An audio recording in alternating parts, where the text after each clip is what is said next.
तमाम किस्म की तारीफ़, तौसीफ़, किबरियाई, बड़ाई, हम्द व सना उस वहदहु ला शरीक खालिक कायनात, मालिक अर्ज़ व समा के लिए लायक व ज़ेबा है, जो पाक ज़ात हमारा खालिक, मालिक, राज़िक, मुश्किल कुशा, मुरब्बी और हाजत रवा है। और उसी पाक परवरदिगार रब्बे जुल जलाल रब्बुल आलमीन ने हमारी और आपकी रहनुमाई के लिए बहुत सारे अंबिया किराम अलैहिमुस्सलातु वस्सलाम को मबऊस फरमाया। तमाम अंबिया किराम अलैहिमुस्सलातु वस्सलाम पर दुरूद व सलाम का नुज़ूल हो, खुसूसन हमारे आखिरी पैगम्बर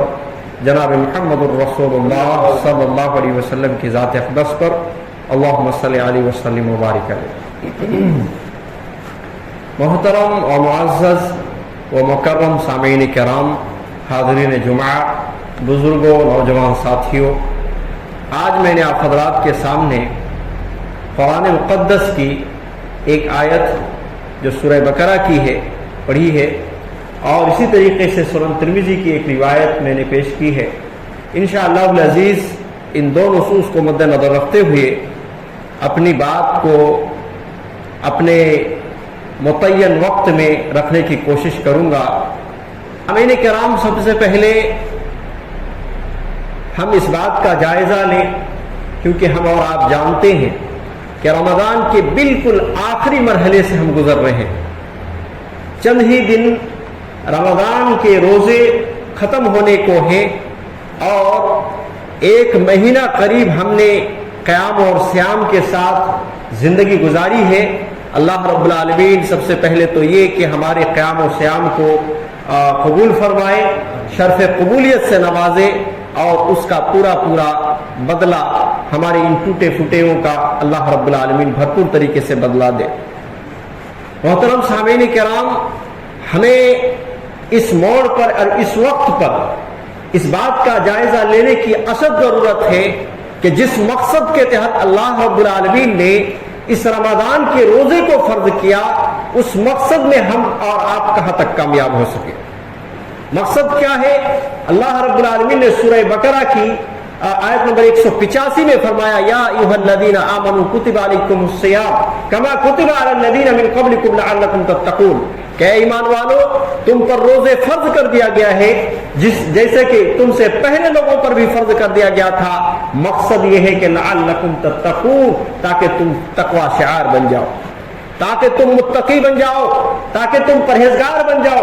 ये अल्लाह रब्बुल आलमीन ने मकसद हकीकी को और मकसद असली को बयान किया है कि ये रमज़ान के रोज़े हमारे ऊपर अल्लाह रब्बुल आलमीन ने जो फर्ज किया है, उसका मेन मकसद और बेसिक मकसद ये है कि हम और आप मुत्तकी बन जाए, हम और आप तक़वा शिआरी की ज़िंदगी गुजारने लगे, हम और आप अपनी खलवत और अपनी जलवत में, अपने तन्हाई में और अपने मुआशरती जिंदगी में हर मोड़ पर अल्लाह रब्बुल आलमीन का खौफ खाने वाला बंदा बन जाए। तो ऐसी सूरत में जब अल्लाह रब्बुल आलमीन ने यह मकसद असली बयान किया है,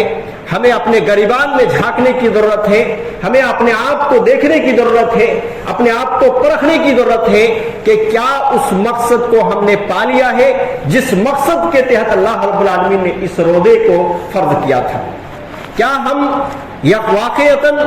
जो है उस मकसद के ऊपर 100% कामिल उतरे हैं या ये कि नहीं उतरे हैं। और उसको चेक करने के लिए आप चंद सवाल को देखते जाएं और अपने आप पर झांकते जाएं कि क्या वाक़ईतन अगर हम जो है उसमें कामिल हैं और इसी तरीके से उस मकसद में पूरे उतरे हैं तो ये सारी चीजें हैं या नहीं। सबसे पहली चीज कि रमज़ान के रोजे जो हमें बहुत बड़ा सबक देती है वो ये है कि सहरी के वक्त उठना, सहरी के वक्त उठना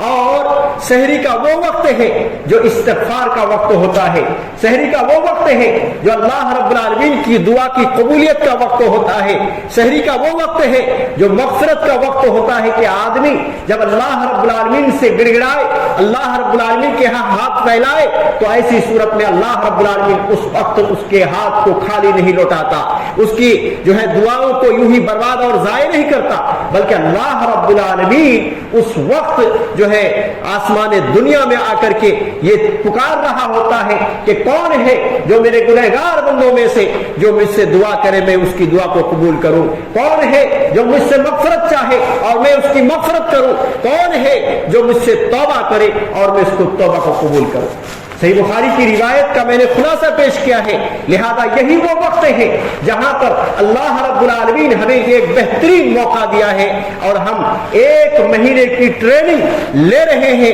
کہ ہر دن ہم سحری کے لیے اٹھ رہے ہیں اور سحری کر کر کے جو ہے روزے رکھنے کی کوشش کر رہے ہیں۔ تو یہ جو وقت ہے کیا ہماری ٹریننگ میں کامل ہے کہ ہم اس مہینے کے 1 مہینے کی ٹریننگ سینٹر سے ہم 11 مہینے میں بھی اسی طریقے سے ہم اٹھیں گے؟ اور اگر ہم اس وقت کو نہ بھی اٹھ سکے تو کم از کم فجر کی نماز جماعت کے ساتھ پڑھ پائیں گے۔ اس چیز کی ٹریننگ ہو پائی ہے یا نہیں ہو پائی؟ چیک کریں اپنے غریبانوں میں، اپنے آپ کو دیکھیں اور جھانکیں اور پرکھیں کہ کیا واقعتاً ہم اس بات کے جو ہے متمنی بن چکے ہیں کہ ہمیں فجر کی نماز ہر دن جو ہے جماعت کے ساتھ پڑھنی ہے اور فجر کے لیے اللہ رب العالمین کو خوش کرنے کے لیے اٹھنا ہے۔ ساتھ ہی ساتھ ہم یہ چیک کریں کہ یہ جو ہم نے طلوع فجر سے لے کر کے غروب آفتاب تک بھوکے پیاسے جو ہے اپنے آپ کو روزہ رکھ کر کے اللہ رب العالمین کی رضا گوئی کے لیے، اللہ رب العالمین کی خوشنودی کے لیے بھوک اور پیاس کو ہم نے برداشت کیا، شہوات کو جو ہے ترک کر دیا، اپنی بیویوں سے بھی ملنا چھوڑ دیا، تو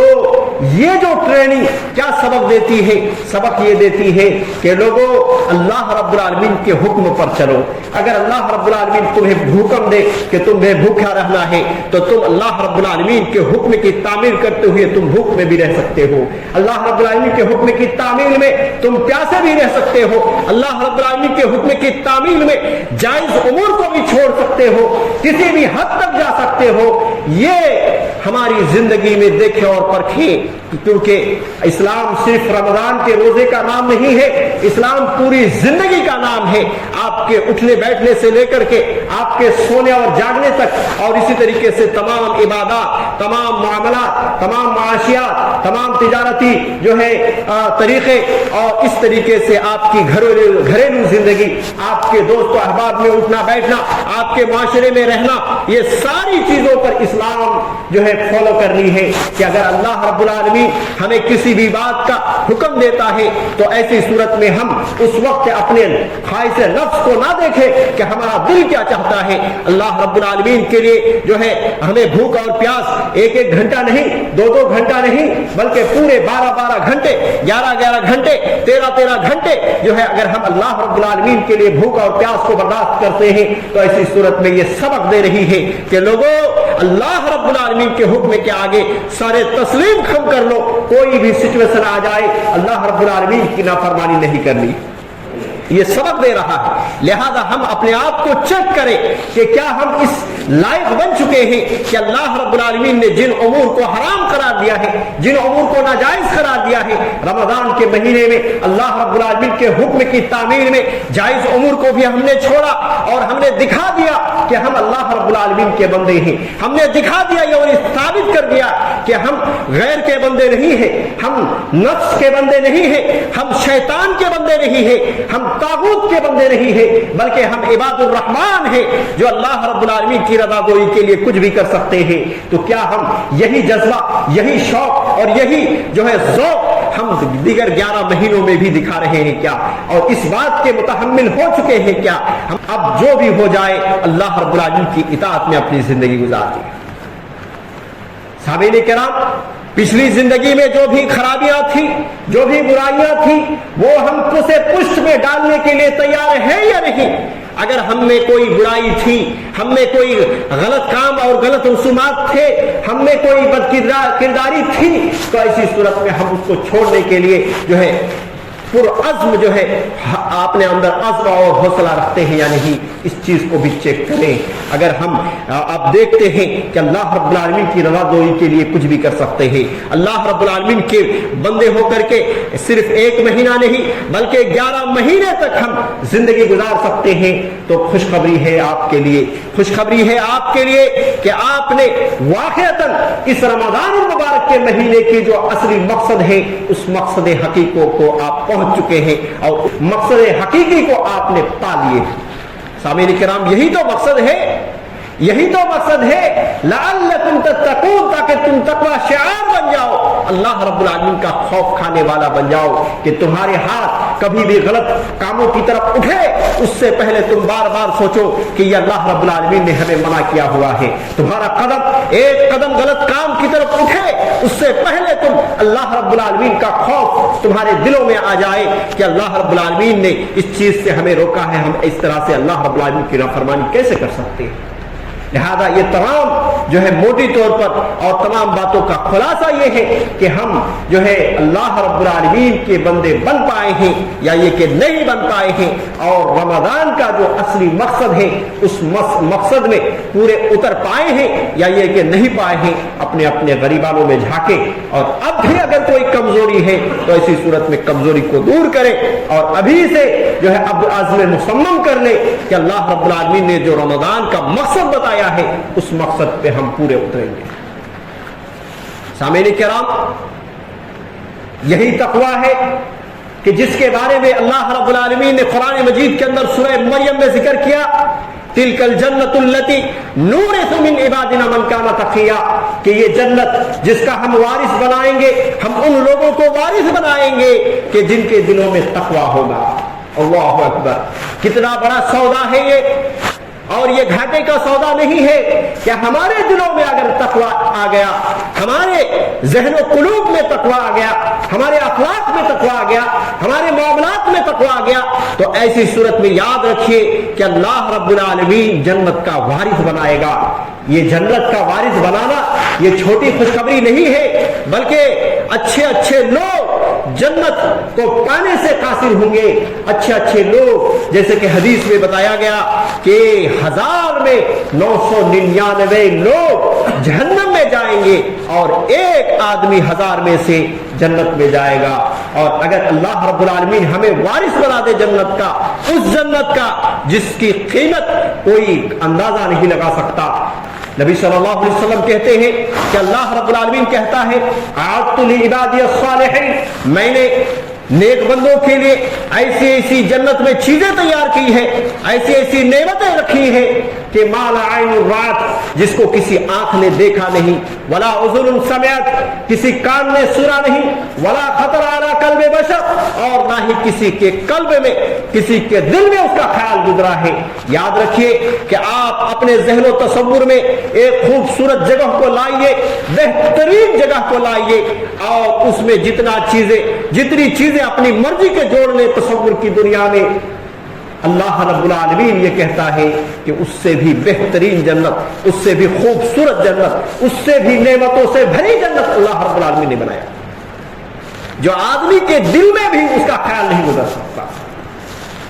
यूं तो कुरान और हदीस में जन्नत के नक्शे खींचे हैं, अल्लाह रब्बुल आलमीन ने जन्नत की नेमतों के नक्शे खींचे हैं, ये चीजें रहेंगी, ऐसी ऐसी चीजें रहेंगी, ऐसी ऐसी नेमतें मिलेंगी, खाने पीने के ये सामान मुहैया होंगे, ऐशो आराम के लिए ये सामान अल्लाह रब्बुल आलमीन रखा होगा। हम उन चीजों को भी तसव्वुर की दुनिया में लाएंगे। तो जब अल्लाह रब्बुल आलमीन हमें और आपको करे कि अल्लाह रब्बुल आलमीन जन्नतुल फिरदौस में जगह नसीब फरमाए, तो जब हम चले जाएंगे तो ऐसी सूरत में देखेंगे कि जो हमारे तसव्वुर में था वो तो कुछ मामूली से था, और जो जन्नत अल्लाह रब्बुल आलमीन ने दी है वो तो बड़ी महंगी जन्नत है। मेरे किराम, उस जन्नत का क्या कहना जिसके एक ईंट सोने की और दूसरी ईंट चांदी की और हीरे जवाहरात से बनी हुई बेहतरीन किस्म की जन्नत अल्लाह रब्बुल आलमीन ने बनाई है। अल्लाह रब्बुल आलमीन कहता है कि तुम्हारे दिल में रमजान को हमने इसलिए रखा है कि तुम्हारे दिलों में, तुम्हारे कुलूब अज़हान में, तुम्हारे अमाल और तुम्हारे किरदार में तक़वा आ जाए, और जब तक़वा आ जाएगा तो ऐसी सूरत में हम तुम्हें जन्नत का वारिस बना देंगे। सामीन किराम, तक़वा की अहमियत क्या है? ایک روایت جو سنن ترمذی کی روایت ہے، ارباز ابن ساریہ رضی اللہ تعالیٰ عنہ حدیث کے راوی ہیں، کہتے ہیں کہ وعظنا رسول اللہ صلی اللہ علیہ وسلم موعظۃ بلیغہ، کہ اللہ کے رسول صلی اللہ علیہ وسلم نے ایک مرتبہ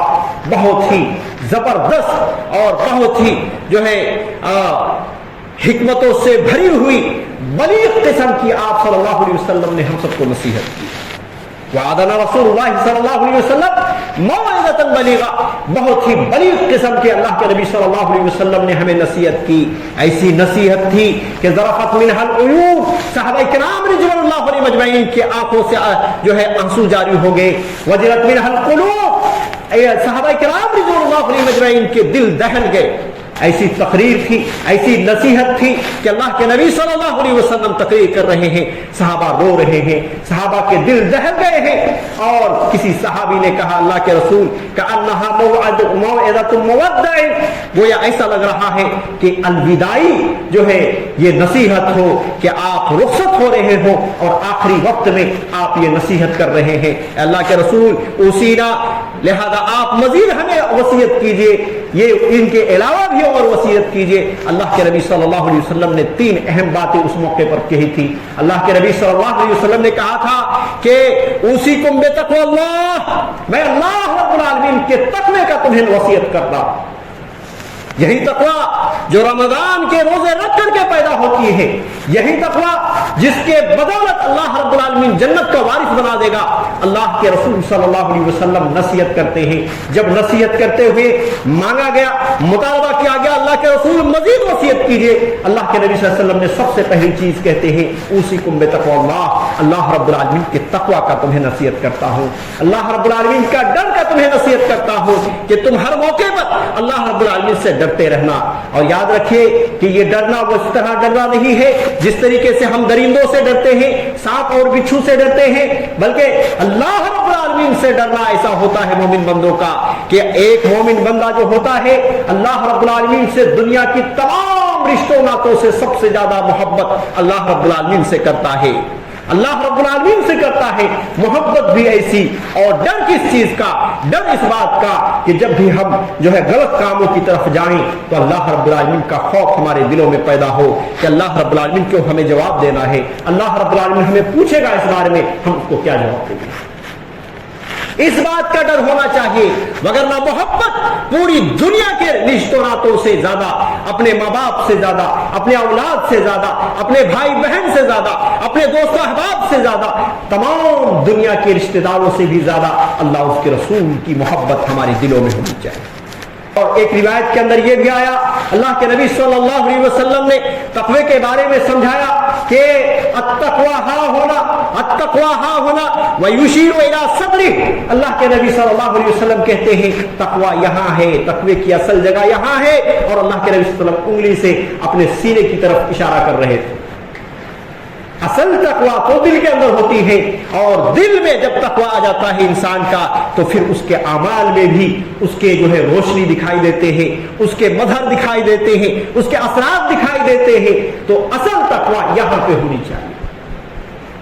اللہ کے نبی صلی اللہ علیہ وسلم نے دوسری نصیحت اس موقع پر کہی اور کہا کہ والسمع والطاعہ وان تأمر علیکم عبد حبشی، اللہ کے نبی صلی اللہ علیہ وسلم نے کہا کہ سمع و طاعت کی تمہیں نصیحت کرتا ہوں، اگرچہ کہ تمہارا امیر ایک حبشی غلام بن جائے، یعنی کہ کالا کلوٹا، اور اس کی پوزیشن بھی ایسی کہ وہ غلام ہے، آزاد بھی نہیں ہے، اگر وہ بھی تمہارا امیر بن جائے تو اس کی سمع و طاعت کرنا، اس کی باتوں کو سننا اور اس کی باتوں کی اطاعت کرنا۔ اور یہ امیر سے مطلب یہ نہیں ہوتا ہے کہ چھوٹی چھوٹی جماعت کے امیر نہیں ہوتے، اس سے مطلب یہ ہوتے ہیں جو اسلامی ممالک ہوتے ہیں، جو مسلمانوں کے جو ہے ملک ہوتے ہیں اور اس کا لیڈر بھی مسلمان ہوتا ہے، تو وہ جو لیڈر ہے اس کی اطاعت کرنا۔ آج تو خارجی ذہن کے لوگ کتنے ہی ایسے لوگ ملیں گے جو حکومت جو چل رہی ہے اس کے خلاف پروپیگنڈے کر رہے ہیں،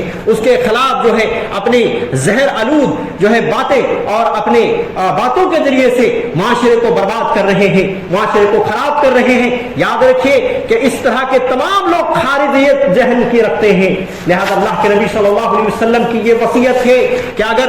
मुसलमान अमीर अगर इस्लामी ममालिक है और उसका अमीर मुसलमान है, चाहे वो गुलाम है, चाहे वो काला कलोटा है, उसकी कोई हैसियत माशरे में नहीं। लेकिन जब वो अमीर हो गया, अल्लाह के नबी सल्लल्लाहु अलैहि वसल्लम कहते हैं कि तुम उसकी समोतात करना। लेकिन समोतात से मुराद हर चीज नहीं होती, समोतात से मुराद हर चीज नहीं होती। सही बुखारी की वो रिवायत उठाइए, अल्लाह के नबी सल्लल्लाहु अलैहि वसल्लम ने कहा कि ला ताअत फी मासियतिल खालिक,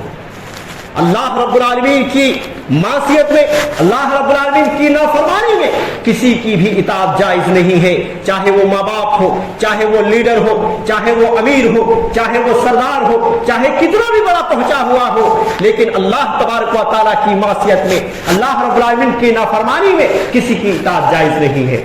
लेकिन अल्लाह रब्बुल आलमीन की इताअत में अगर अमीर किसी अच्छे काम का हुक्म दे रहा है, किसी मसलहत का हुक्म दे रहा है, किसी अच्छे जो है नेकी के काम की तरफ रहनुमाई कर रहा है, तो ऐसी सूरत में उसको मानना और उसकी इताअत करना नबी करीम सल्लल्लाहु अलैहि वसल्लम हमें सिखा रहे हैं कि तुम उसको लाजिम पकड़ना। साथ ही साथ तीसरी नसीहत अल्लाह के नबी सल्लल्लाहु अलैहि वसल्लम कहते हैं, और बहुत ही अहम और बहुत ही खास और इस दौर के लिए बहुत ही नाजुक जो है लम्हे का वो अल्लाह के नबी सल्लल्लाहु अलैहि वसल्लम नसीहत करते हैं। कहते हैं, क्या कहते हैं अल्लाह के नबी सल्लल्लाहु अलैहि वसल्लम के फ़इन्नहु मन यइश मिनकुम फसयरा इख्तिलाफन कसीरा, मेरे बाद ऐ सहाबाओ तुम जिंदगी गुजारोगे, उसमें हर तरह के इख्तिलाफ तुम पाओगे, इख्तिलाफ पाओगे। आज देखिए पूरी जहां में देखिए हर चीज में इख्तिलाफ, हर चीज में इख्तिलाफ, नमाज में इख्तिलाफ, रोजे में इख्तिलाफ, हज में इख्तिलाफ, तो ये हर उमूर में इख्तिलाफ, हर उमूर में इख्तिलाफ। कोई भी ऐसा आज मसला नहीं है जिसमें उलमाए किराम के दरमियान और अवाम के दरमियान इख्तिलाफ न, हर चीज में इख्तिलाफ आ गया। अल्लाह के नबी सल्लल्लाहु अलैहि वसल्लम कहते हैं कि ऐसा हबाओ मेरे बाद तुम जिंदगी गुजारोगे, तुम बहुत सारे इख्तिलाफ को देखोगे, लेकिन अल्लाह के नबी सल्लल्लाहु अलैहि वसल्लम ने रहनुमाई की कि ऐ उम्मती, अगर तुम हक पर रहना चाहते हो, अगर तुम सही रास्ते पर जो है इस्तिकामत इख्तियार करना चाहते हो, सिराते मुस्तकीम पर तुम्हें चलना चाहते हो, तो याद रखो अलैकुम बिसुन्नती व सुन्नतिल खुलफाइर राशिदीन अल महदीय्यीन अज़्ज़ु अलैहा बिन नवाजिस। अल्लाह के नबी सल्लल्लाहु अलैहि वसल्लम ने कहा कि ऐसे मौके पर जो इख्तिलाफ उरूज पर हो, जहां हर बात पर इख्तिलाफ हो, तो याद रखना सहाबाओ और मेरी उम्मतों, क़यामत तक के आने वाले तमाम लोगों के लिए रहनुमाई है। अलैकुम बिसुन्नती, मेरी सुन्नत को लाजिम पकड़ना, मेरे तरीक़ों को लाजिम पकड़ना, जो कि सही हदीस में मौजूद है। नबी करीम सल्लल्लाहु अलैहि वसल्लम का उठना कैसा, नबी सल्लल्लाहु अलैहि वसल्लम का बैठना कैसा, नबी करीम सल्लल्लाहु अलैहि वसल्लम का खाने का तरीका कैसा, नबी करीम सल्लल्लाहु अलैहि वसल्लम को टॉयलेट जाने का तरीका कैसा, नबी सल्लल्लाहु अलैहि वसल्लम की इबादत का तरीका कैसा, नबी सल्लल्लाहु अलैहि वसल्लम के दिन कैसे, नबी सल्लल्लाहु अलैहि वसल्लम के सुबह कैसे, नबी सल्लल्लाहु अलैहि वसल्लम के दोपहर कैसे, नबी सल्लल्लाहु अलैहि वसल्लम के शाम कैसे, नबी सल्लल्लाहु अलैहि वसल्लम के रात कैसे, तमाम चीजें कहां मिलेंगी? बाजार की किताब में?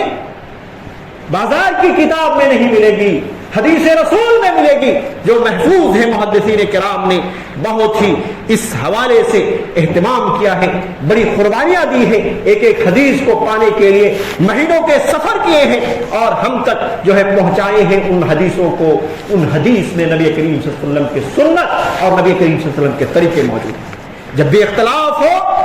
तो क्या करना है? नबी करीम सल्लल्लाहु अलैहि वसल्लम की सुन्नत को मजबूती से थामना है। और साथ ही साथ एक और बात कही, कहा वसुन्नतिल खुलफाइर राशिदीन अल महदीय्यीन, और मेरे हिदायत याफ्ता सहाबा जो खुलफाए राशिदीन है, हजरत अबू बकर सिद्दीक रज़ियल्लाहु अन्हु की सुन्नत को पकड़ लेना, हजरत उमर फारूक रज़ियल्लाहु अन्हु की सुन्नत को पकड़ लेना, हजरत उस्मान गनी रज़ियल्लाहु अन्हु की सुन्नत को पकड़ लेना, हजरत अली बिन अबी तालिब रज़ियल्लाहु अन्हु की सुन्नत को पकड़ लेना। ये चार खुलफाए राशिदीन है, अल्लाह के नबी सल्लल्लाहु अलैहि वसल्लम ने रहनुमाई की। और क्या ख्याल है, यही तो बात है जो अल्लाह रब्बुल आलमीन ने नबी करीम सल्लल्लाहु अलैहि वसल्लम से कहलवा रहा है। कितने ही ऐसे लोग हैं जो सहाबा को गाली देते हैं, कितने ही ऐसे लोग हैं जो अबू बकर उमर को सही नहीं समझते। अल्लाह के नबी सल्लल्लाहु अलैहि वसल्लम कहते हैं कि इख्तिलाफ के मौके पर मेरी सुन्नत को पकड़ना और मेरे हिदायत याफ्ता खुलफाए राशिदीन की, इन चार सहाबा किराम की सुन्नत को पकड़ना। और ये जो चार सहाबा की सुन्नत है, याद रखिए, ये कहीं ये बिदअती वाले लोग नहीं थे। जो भी काम करेंगे, अल्लाह के नबी सल्लल्लाहु अलैहि वसल्लम को ये एतमाद था اور نبی کو نہیں، بلکہ نبی تو جو بات کہتے ہیں وہ اللہ رب العالمین کی طرف سے وہی ہوتی ہے۔ کیا کہا اللہ رب العالمین نے قرآن مجید کے اندر؟ وما ينطق عن الهوى، نبی اپنی خواہش سے کچھ نہیں بولتے، نبی اپنے خواہش سے کچھ نہیں بولتے۔ ما ينطق عن الهوى ان هو الا وحی یوحى، جو بھی بولتے ہیں نبی کی زبان کھلتی ہے تو وہی بولتے ہیں جو ان کی طرف وحی کی جاتی ہے، یعنی اللہ رب العالمین کے پیغامات کو ہی اللہ کے نبی صلی اللہ علیہ وسلم پیش کرتے۔ تو یہاں جو اللہ کے نبی صلی اللہ علیہ وسلم نے رہنمائی کی تو وہ حقیقت میں اللہ رب العالمین کی رہنمائی تھی کہ نبی کی سنت کے ساتھ ساتھ صحابہ کرام کی سنت کو پکڑ لینا۔ آج کتنے ہی ایسے لوگ ہیں جو قرآن و سنت کو اپنے ذہن سے سمجھنا چاہتے ہیں، کتنے ہی ایسے لوگ ہیں جو اہل الرائے جس کو کہا جاتا ہے، اپنی رائے اور اپنی سینس سے قرآن و حدیث کو سمجھنا چاہتے ہیں۔ ایسے لوگوں کے لیے بھی اس میں ہدایت ہے کہ لوگوں تم کیسے سمجھ سکتے ہو کہ صحابہ کرام کو اگر تم نہیں لیتے، صحابہ کرام کی فہم کو نہیں لیتے تو تم کیسے سمجھ سکتے ہو؟ نبی نے جو کہا انہوں نے اپنے کانوں سے سنا، نبی نے جو کہا انہوں نے اپنے دل سے سمجھا، اور وہ جو سمجھا اللہ کے نبی صلی اللہ علیہ وسلم نے جو سمجھایا وہی سمجھا، اور انہوں نے جو عمل کیا اللہ رب العالمین راضی ہوا۔ تو اس میں تو کسی کا اختلاف نہیں، اللہ رب العالمین بھی ان سے راضی ہوا، اللہ رب العالمین نے بھی ان کو راضی کر دیا۔ ایسے صحابہ جنہوں نے صحیح راستے کو چنا، نبی کریم صلی اللہ علیہ وسلم کے زاویہ تلفظ ہوئے، نبی کریم صلی اللہ علیہ وسلم کی شاگردیت کا شرف ملا، اور نبی کریم صلی اللہ علیہ وسلم سے فیس ٹو فیس انہوں نے تعلیم حاصل کی، تمام چیزیں جو ہے نبی کریم صلی اللہ علیہ وسلم سے سیکھے۔ تو اور ان میں بھی یہ 4 صحابہ بہترین قسم کے صحابہ، تمام صحاباؤں میں سب سے اونچے مقام رکھنے والے، اور ان کے جو درجے ہیں، ان چاروں میں بھی درجے کے اعتبار سے بھی یہی امت کا جو ہے متفقہ فیصلہ ہے کہ سب سے پہلا تمام انبیاء کرام کے بعد سب سے بڑا مقام حضرت ابوبکر صدیق رضی اللہ عنہ کا ہے۔ بہت سارے لوگ شیعت کے جو ہے ذہن رکھتے ہیں، وہ حضرت علی رضی اللہ عنہ کو بھی آگے بڑھاتے ہوئے سب سے آگے کرنا چاہتے ہیں، لیکن یہ نہیں ہے کہ صحابہ کرام میں بھی، نبی کی نظر میں بھی اور تمام امت کی نظر میں جو سب سے بڑا مقام تمام انبیاء کے بعد کا ہے وہ مقام حضرت ابوبکر صدیق کا ہے۔ دوسرے نمبر میں حضرت عمر فاروق رضی اللہ عنہ کا ہے۔ تیسرے نمبر میں حضرت جو ہے عثمان غنی رضی اللہ عنہ کا ہے، اور چوتھے نمبر میں حضرت علی رضی اللہ عنہ کا ہے، اور اس کے بعد جو ہے عشرہ مبشرہ جو 10 صحابہ کو جن کو اللہ کے رسول صلی اللہ علیہ وسلم نے خوشخبری دی ان صحابہ کا ہے، پھر اس کے بعد ان صحابہ کا ہے جو بدر میں شریک ہوئے، پھر اس کے بعد وہ ان صحابہ کا ہے جو صلح حدیبیہ کے موقع پر نبی کریم صلی اللہ علیہ وسلم کے ہاتھوں پر ہاتھ رکھ کر کے بیعت کی، ان صحابہ کا ہے۔ تو یہ تمام امت کا ان باتوں پر اتفاق ہے، لیکن یہ ہے کہ جو لوگ شیعہ کی ذہنیت رکھتے ہیں، حضرت علی رضی اللہ عنہ کو اہل بیت کے نام پر جو ہے اس طرح کی گلوے کرتے ہیں اور اس طرح سے بڑھاتے ہیں۔ ایک صاحب مجھے ملے تو وہ کہہ رہے ہیں کہ نبی صلی اللہ علیہ وسلم نے خود کہا ہے کہ اہل بیت کی اطاعت کرنی، لہذا ہم صحابہ کو بعد میں، پہلے اہل بیت کی اطاعت کریں گے اس کے بعد صحابہ۔ میں نہیں سمجھتا ایسی کوئی حدیث ہے، ایسی کوئی حدیث ہے میں نہیں سمجھتا، بلکہ یہ ہے کہ جہاں بھی آیا نبی کریم صلی اللہ علیہ وسلم کے ساتھ اطاعت کرنے کی اور رہنمائی دینے کی تو صحابہ کرام کا لفظ آیا، چاہے وہ اہل بیت ہو، چاہیے کہ اللہ اہل بیت کے علاوہ ہو، تمام صحابہ کی رہنمائی ہمارے لیے رہنما ہے۔ اور وہ یاد رکھ لیے، یہ آخری بات، ویسے تو وقت نکل گیا ہے لیکن میں آخری بات یہ کہہ کر کے اپنی بات کو ختم کرتا ہوں کہ یاد رکھیے کہ اس حدیث میں بھی جس میں اللہ کے نبی صلی اللہ علیہ وسلم نے کہا تھا کہ یہودیت میں جو لوگ فرقوں میں اور گروہ بندی میں بٹے وہ 71 فرقوں میں بٹ گئے، نصارہ میں، کرسچن میں 72 فرقوں میں بٹ گئے، وَسَتَفْتَرِقُونَ مِنْ أُمَّتِي عَلَى 73 فِي الْمِلَّةِ وَفِي رِوَایَةٍ عَلَى 73 فرقہ، کہ میری امت عنقریب 73 فرقوں میں بٹے گی۔ کتنے؟ 73 فرقوں میں بٹے گی، کلہم فی النار، ان میں سے ہر ایک جہنم میں جائے گی، الا واحدہ، سوائے ایک کے۔ اور اس سے معلوم ہوا کہ 73 فرقوں میں صرف ایک فرقہ نجات پانے والا ہوگا، ایک فرقہ جو ہے صراط مستقیم پر ہوگا، ایک فرقہ جنت میں جانے والا ہوگا۔ اللہ کے نبی صلی اللہ علیہ وسلم نے کہا کلہم فی النار الا واحدہ، ایک کے علاوہ سارے کے سارے جہنم میں جائیں گے۔ کسی صحابی نے پوچھا اللہ کے رسول وہ جماعت، وہ صراط مستقیم پر چلنے والی مسلسل جماعت کون سی ہے اللہ کے رسول؟ تو اس میں بھی اللہ کے نبی نے کیا کہا؟ ما انا علیہ و اصحابی، اہل بیتی نہیں کہا، ما انا علیہ و اصحابی، جس طریقے پر آج میں موجود ہوں اے صحاباؤ، اس طریقے پر جو آدمی موجود ہوگا قیامت تک کے آنے والے تمام مسلمانوں کے لیے ہدایت۔ جس طریقے پر آج میں ہوں تمام طریقے میرے، تمام سنت میری، اور وہ اصحابی اور میرے صحابہ جس طریقے پر ہیں اسی طریقے پر قیامت تک کے آنے والے تمام مسلمانوں کے لیے اللہ کے نبی صلی اللہ علیہ وسلم نے رہنمائی کر دی کہ وہی لوگ جو ہے ایک فرقہ ہوگا، وہی وہ جماعت ہوگی جو جنت میں جائے۔